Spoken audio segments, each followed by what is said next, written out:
Hello friends, नोंथांमोनखौ गोदान video बरायबाय। बे भिडिअआ news जानाय नङा नोंथांमोन। नोंथांमोननि थाखाय बे भिडिअआ जोबोरैनो जरुरी।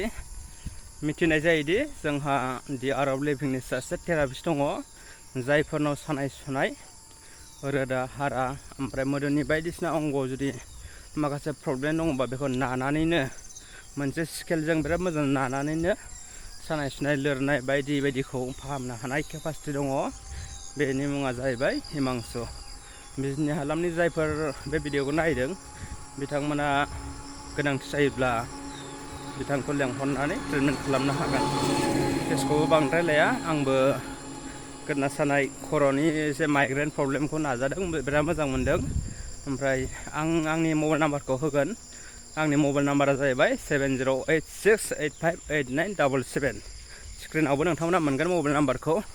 ओमफ्राय जुदि नोंथांमोना गोनांथि जायोब्ला अननानै कल खालामबानो जाबाय, आं बिथांजों कन्टेक्ट खालामना होगोन। ओमफ्राय नोंथांमोना जुदि लेंहरनो गोसो दंब्ला लेंहरनो हागोन। चार्ज बांद्राय लाया, खमावनो ट्रिटमेन्ट होयो आरो बियो। ओमफ्राय बिराद मोजां होयो। बियो अलरेडि कर्स लानानै फैखांखानायसो बेंगालराव।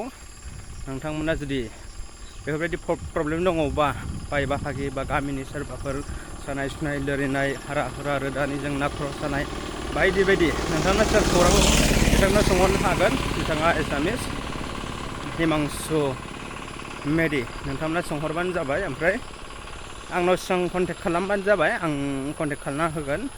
ओमफ्राय गोनांथि जायोब्ला गावनाव प्रब्लेमफोरखौ खोन्थाबानो जाबाय। ओमफ्राय नै आंखौबो मैया दाख्लैनिफ्रायनो ट्रिटमेन्ट होगासिनो दङ।